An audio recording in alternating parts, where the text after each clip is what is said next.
talk about a little bit of going over what we talked about in the last class because a few of you may not have been able to be there. And also, I just want to give the continuity for our the next lecture that I'm going to record today for you. Okay, so this is what we talked about in the last class. So let me go over what we talked about there. So when we create a new material or when we consider a new material, we always have to consider how to improve its properties. And the property that most of the time we are interested in is strength of the material or stiffness of the material. Because the stiffer and stronger the material it is, we can reduce the weight of the component for the same application.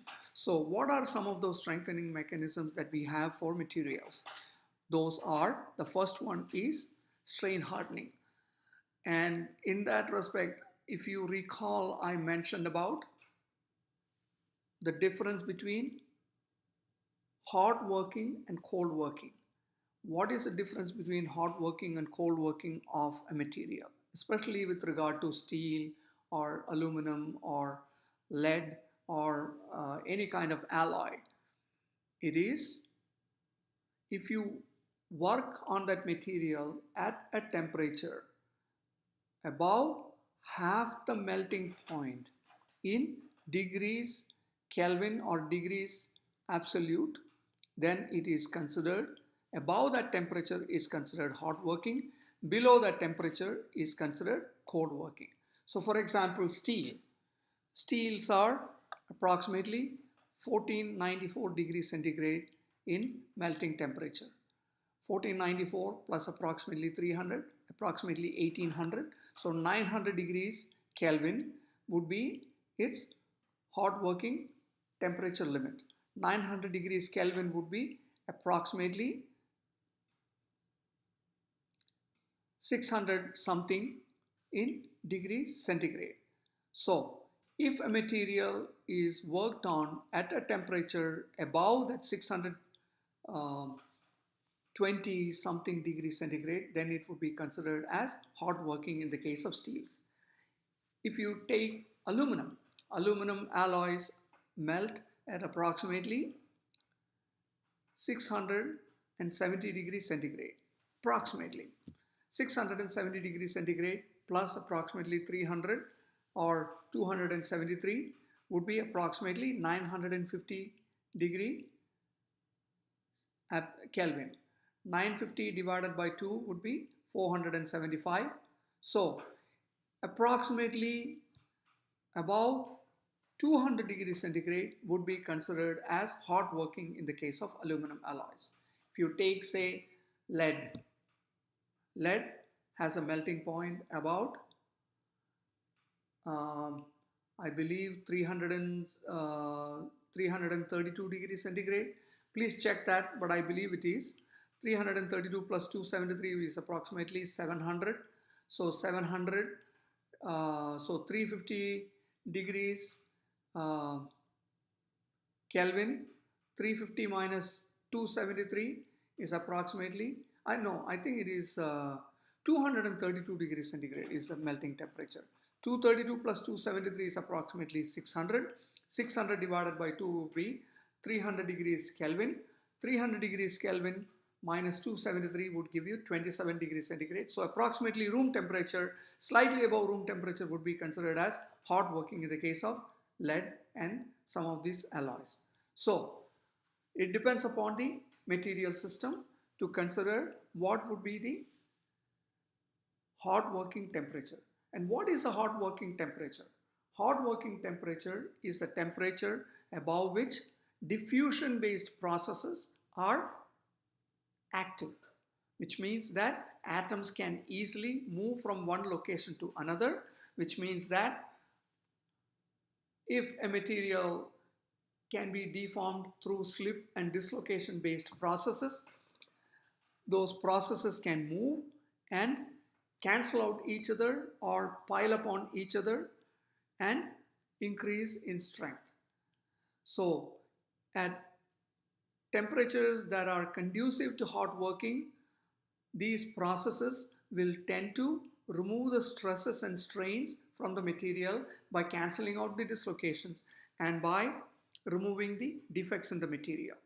But if it is below the hot working temperature, that means these processes won't be that active and it will cause the strain hardening. And what is strain hardening coefficient? If you recall, we talked about it in one of the earlier classes.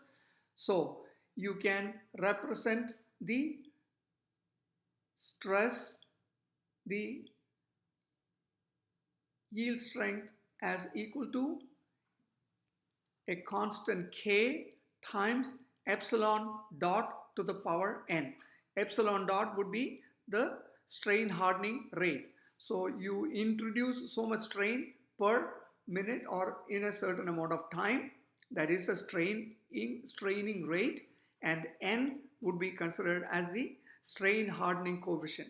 So if you have a strain hardening coefficient equal to 1, that means it would not strain harden at all.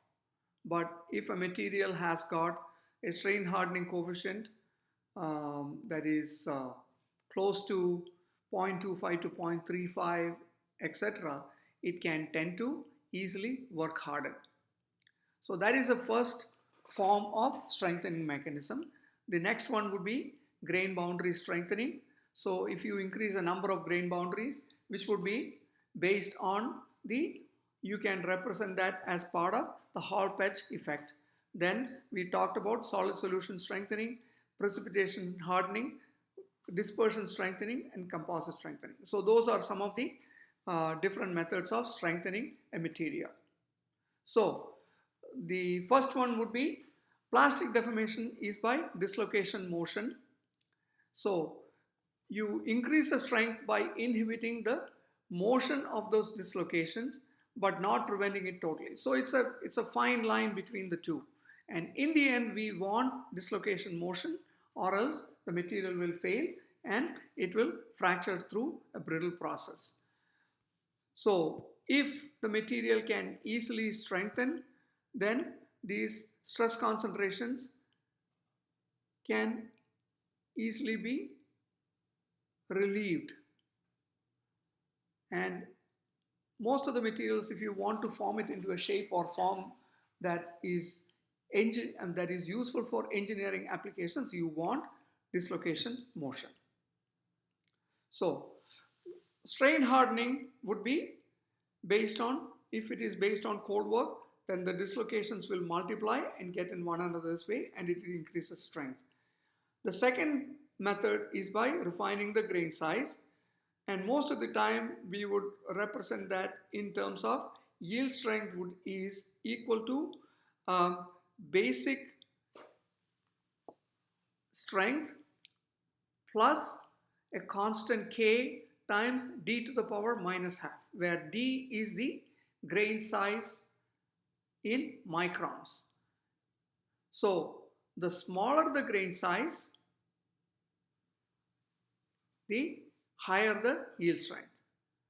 And it also relates to the number of grain boundaries will cause the dislocations to pile up and increase the material's strength. And we also talked a little bit about how do dislocations multiply. So if you have a Frank Reed, so each dislocation is what is called a Frank Reed source. So it can loop around itself and increase the number of dislocations. So when you increase those number of dislocations, then the material strength will increase.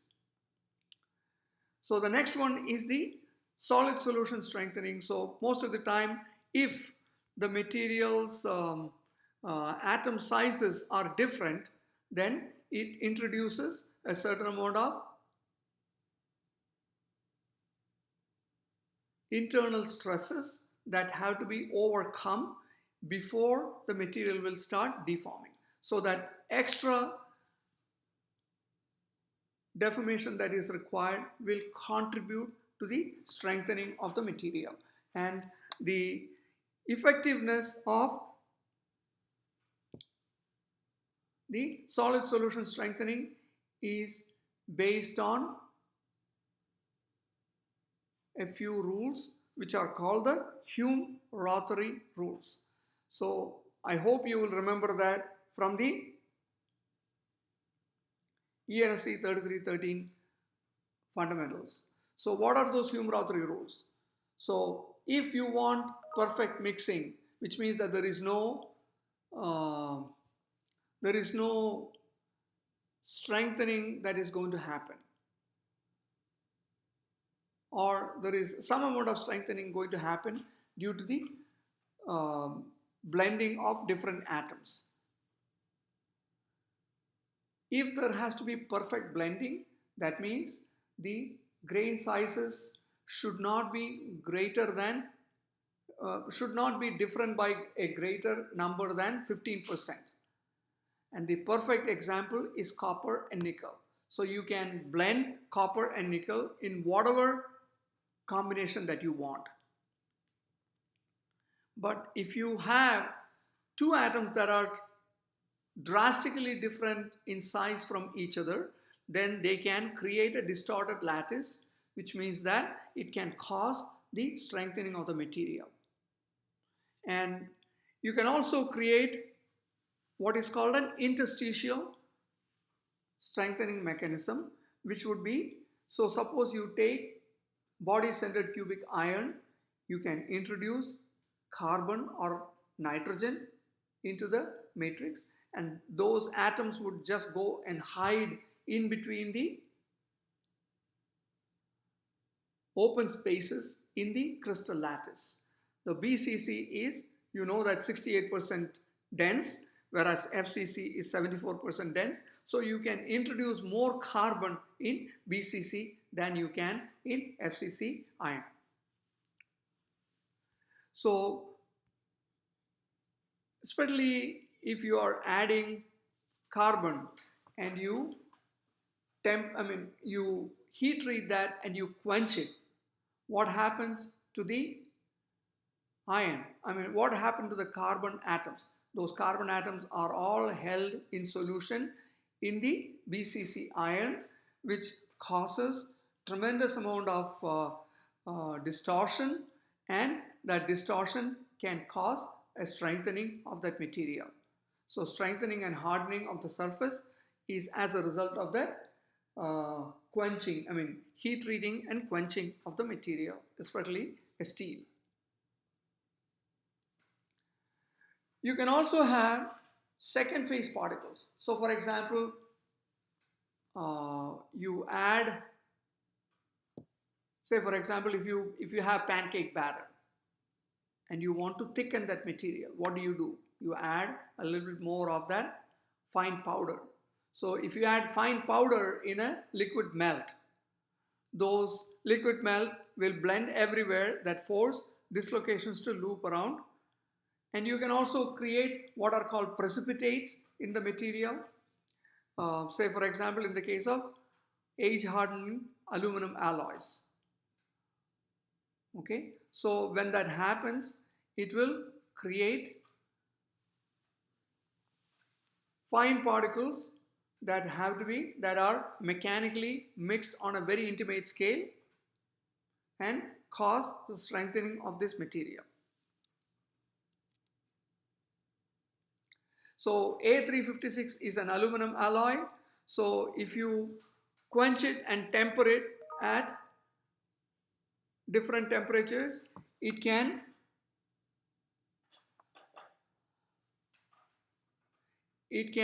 increase in strength. Same thing with if you have partial dislocations. Those partial dislocations also can increase the strength of the material.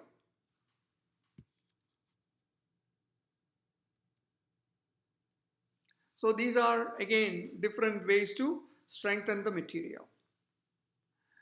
So we talked a little bit about this in the case of low carbon steels. So what happens when you are deforming a low carbon steel?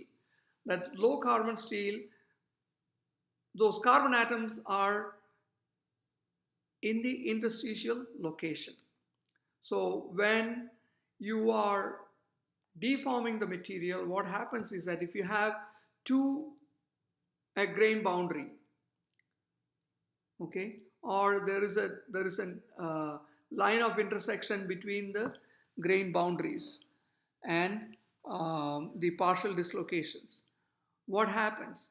So those carbon atoms and nitrogen atoms will go and lock up this dislocation, and they will lock it up, and so you have to exert a higher force in order to dislodge those dislocations to move further.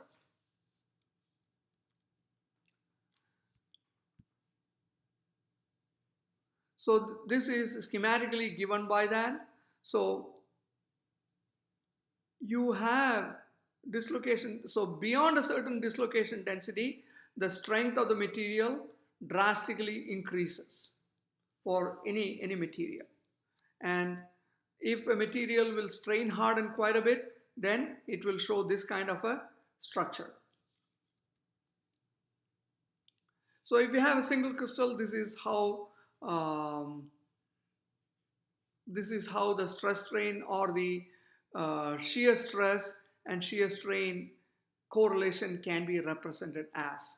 So at first, when you are starting to deform the material, those dislocations will start moving very easily, but beyond a certain point, then they will start interacting with each other and stop them from moving each other. So you have a steady state formation, and then beyond this point, your the force required drastically increases, because now you have increased the um strength of the material quite considerably, and then again it reaches a steady state till it fails.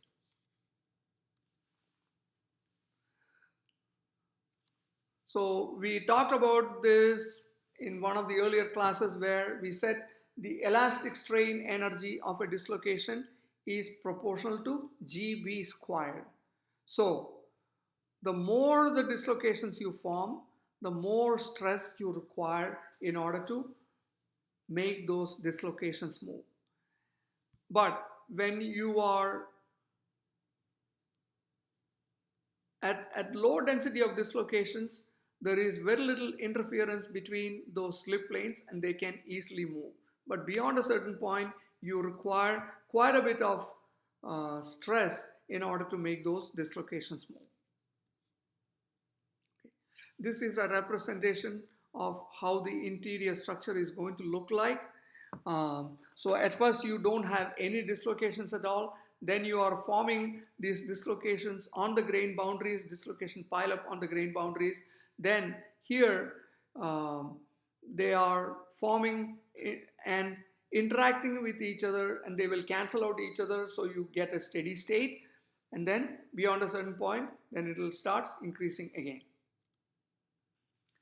So we talked about the Hall-Petch effect. So the standard relationship between yield strength and the grain size is known as the Hall-Petch effect.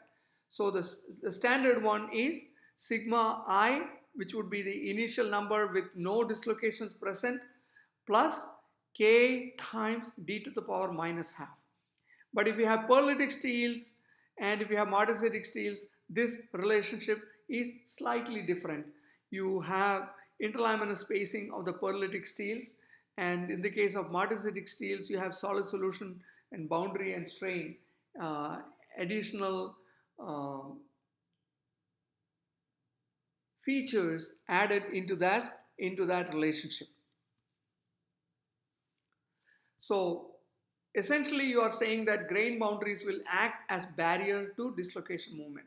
So when you have dislocations, you are creating more and more grain boundaries. And when you create more and more grain boundaries, the value of D starts decreasing. So which means that, and this is when D starts decreasing, and this is K over D to the power half. So which means it is under square root of D. So when D is decreasing, so then the yield strength will increase.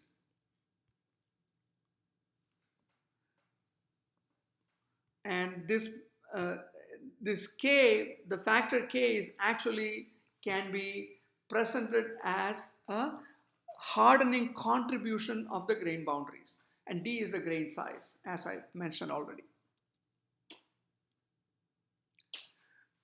So solid solution strengthening can also, as I said to you, can also happen through interstitial atoms such as carbon and nitrogen in the case of iron.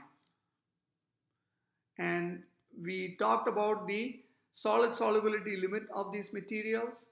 So in the case of carbon, the solid solubility limit of carbon in iron is approximately 0.025% by weight. So this is where that atom is going to be present, and it can easily interact with the other atoms and cause a strengthening of this material.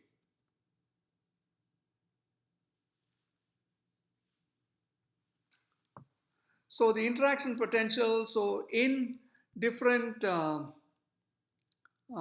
systems, you have hardening effect that can be caused as a result of the base material. So if you have a symmetrical defect, that means the hardening effect is, so this is a shear modulus. G is a shear modulus. So you can approximately say that that is a case. Okay. So you can see that if it is interstitial atoms like carbon in iron or nitrogen in niobium, the effect of that atom, so you do not need to add a whole lot, and it just drastically increases in strength. Whereas in the case of palladium or platinum in copper, those atom sizes are not that different.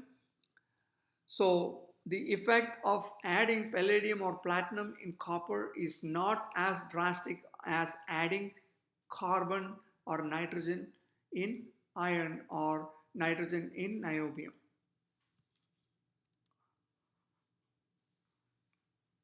So we talked about the Borschinger effect and the Luder bands and things like that. We talked about that. So this locks up the dislocations. The carbon atoms will diffuse and lock up the dislocations. Then you have to apply a higher force in order to make those dislocations start moving again. So that is the form of the dislocation or form of the stress strain curve. So this is due to the locking up of the dislocations as a result of those small atoms.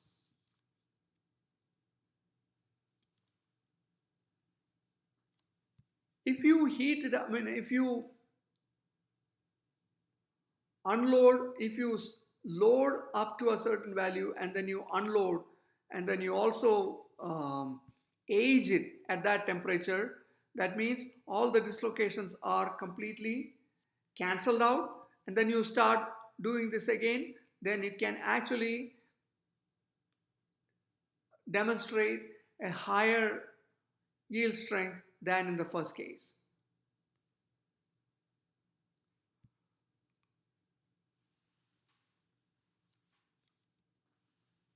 So what is the other form of hardening? It is called precipitation hardening, and this is very important in the case of aluminum alloys and copper alloys, as well as the high strength nickel based superalloys.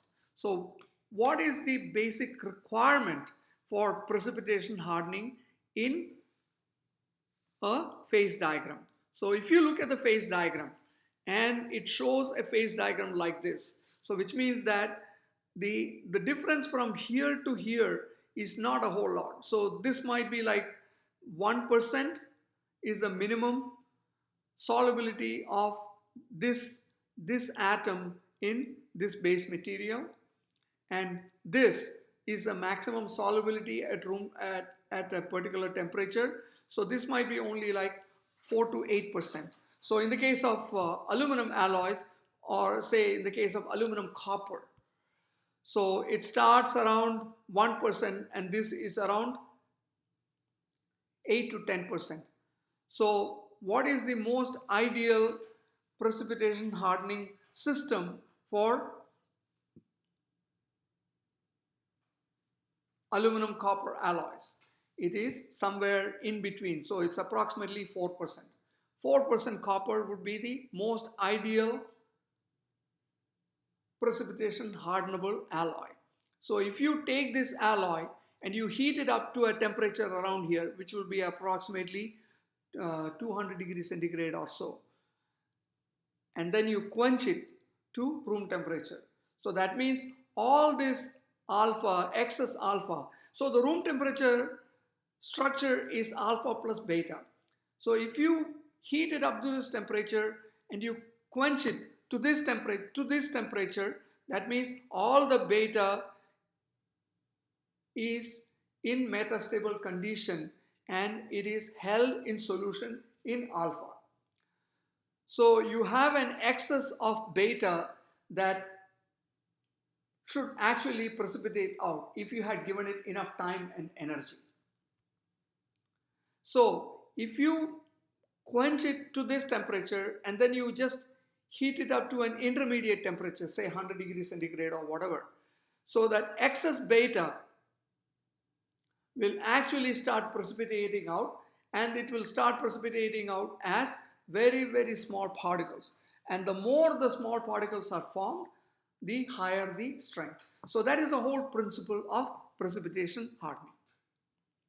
And you can actually represent it as a time temperature transformation curve. So in this case, so this is the solubilizing temperature and this would be the room temperature. So if you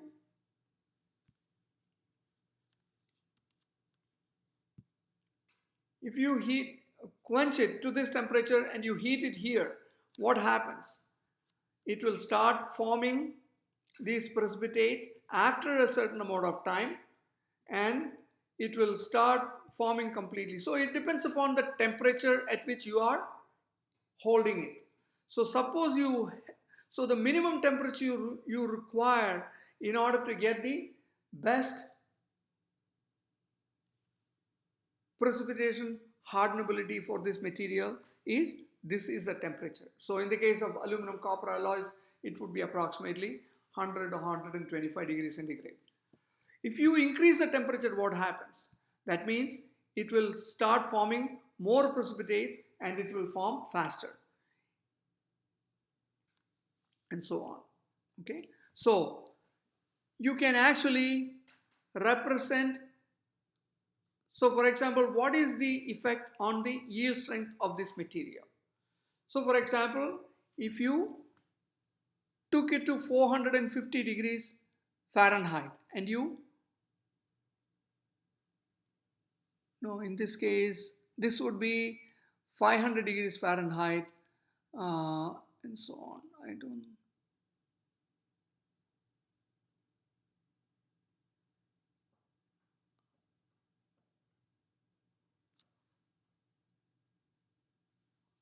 So there is a direct correlation between the time at which you keep it at that aging temperature and the strength improvement in that alloy. This may be a little difficult for you to understand. You will have to go back and check this information and the slides in order for you to understand this well. Okay, so if you have any questions, please do come and ask me and I will be happy to answer them for you.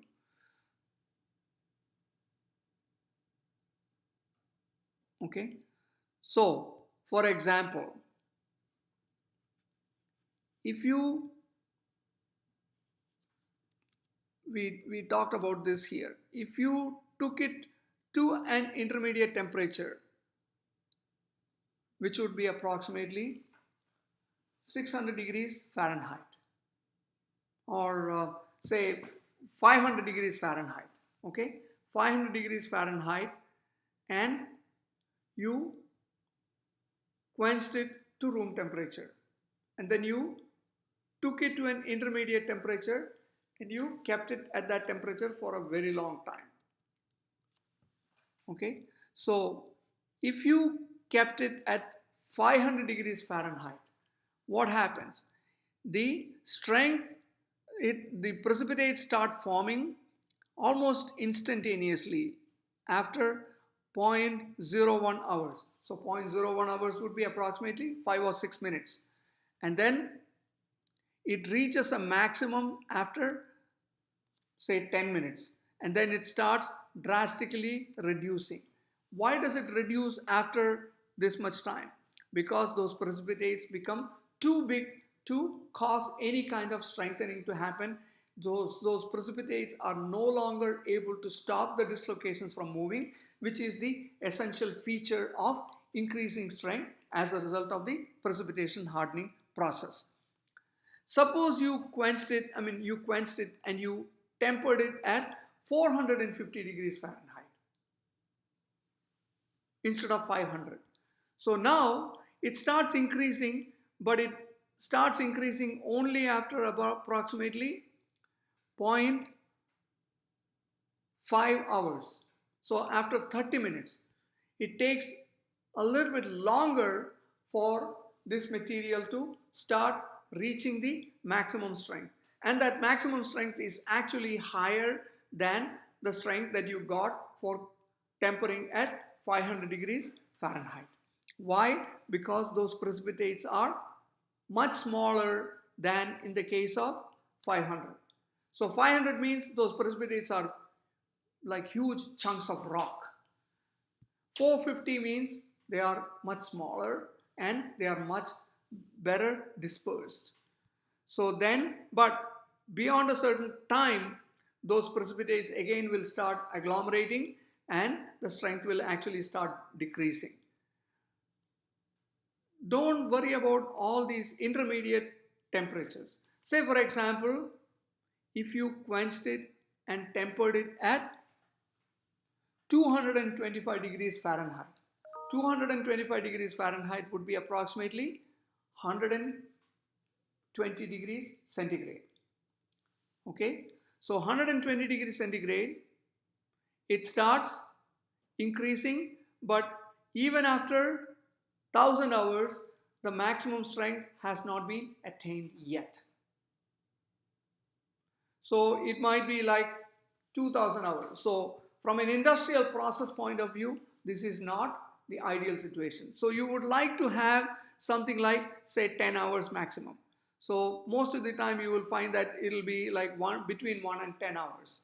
So that tempering temperature would be approximately 375 degrees Fahrenheit, which would be approximately 175 degree centigrade. So, and the maximum temperature after you quench it and temper it, the maximum temperature would be the tempering temperature. So suppose you tempered this material at 375 degrees Fahrenheit. You cannot use this material beyond 375 degrees Fahrenheit. Because why? Because those precipitates will start agglomerating and then all the effect of the strengthening due to the precipitation hardening would be lost. Okay, so after if it is 375, this is approximately 5 hours. So you quench it and temper it for approximately 3 hours or 4 hours.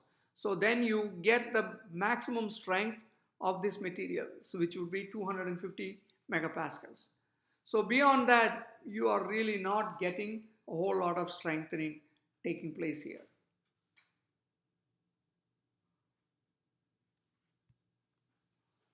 So what is the effect of the tempering temperature? So the lowest temperature would result in the highest strength after precipitation hardening and tempering.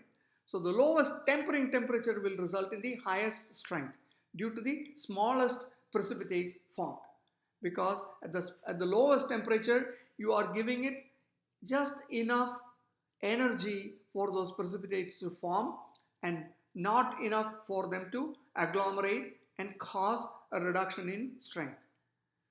Suppose you use a very high tempering temperature, that means those precipitates will form almost instantaneously. They will start agglomerating and then they will reduce in strength.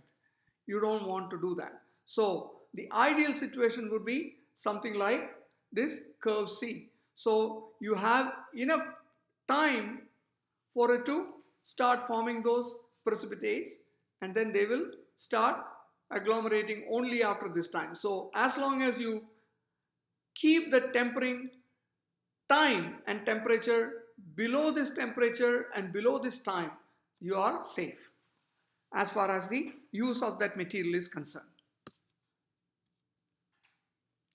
So you can see the different kinds of precipitates that are formed in precipitation hardening alloys, and precipitation hardening is also a process by which you increase the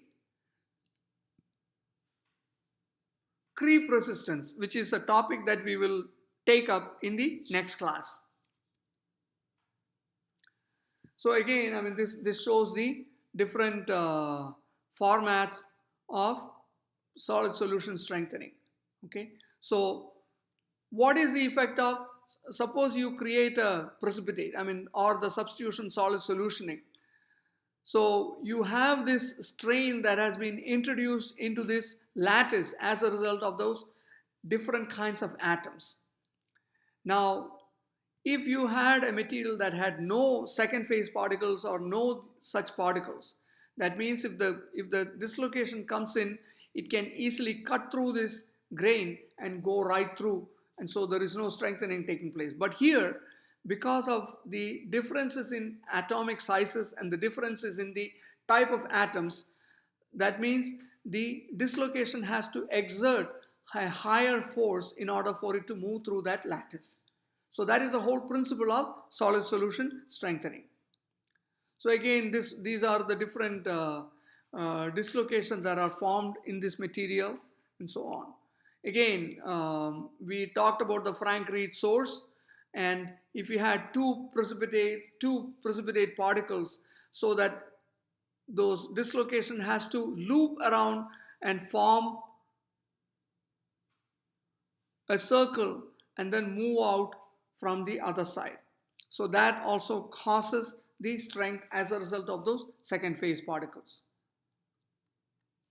Again, these are different kinds of precipitates, and it results in, so the higher the number of precipitates, the higher the number of finer precipitates, the higher the strength as a result of the precipitation hardening process. Okay, so these are again different pictures that we talked about. So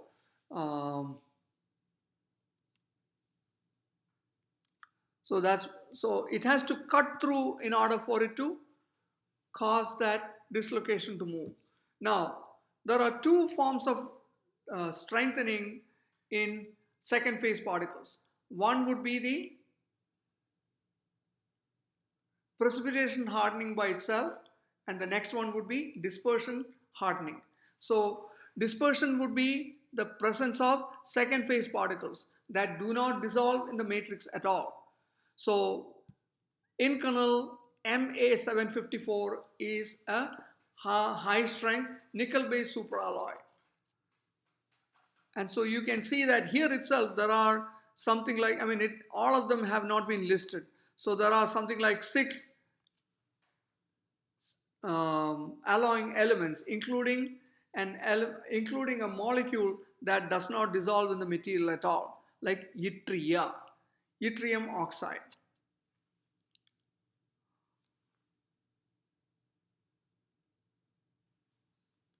So what is the difference between precipitation? So precipitation is the formation of those second phase precipitates as a result of the quenching and tempering process.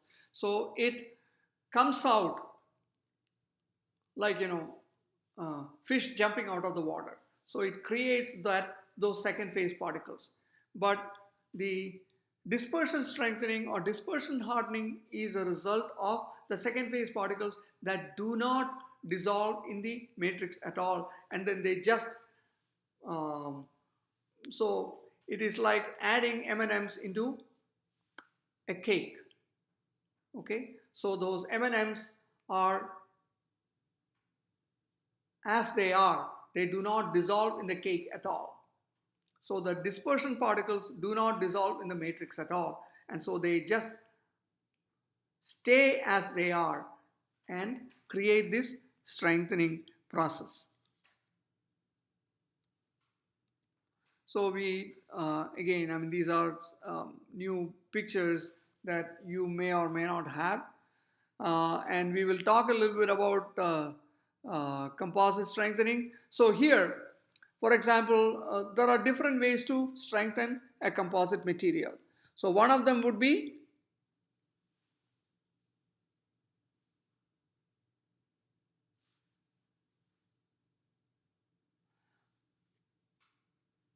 the addition of rubber layers in between the aluminum alloys. So if you do that, that rubber layer, so this is typical of a composite material that is used in for sound absorption in music hall, in one OK center, etc. So when that happens, so if a crack is running through this aluminum alloy, it suddenly ends up against this aramid epoxy layer, which is a tough layer. It is not as strong as the aluminum alloy, but it is very tough, and that crack will get stopped right there, and it will not go beyond that. And even if it goes beyond that, then it will go and hit up against the next aluminum alloy layers, and these aluminum alloy layers are very, very thin. So when you combine that, the strength actually goes up quite a bit, and it also has a lot of toughness for this material. So that is the whole principle of laminated composites. Okay. So again, this one is a picture from the textbook. So I'm not going to go over all of that.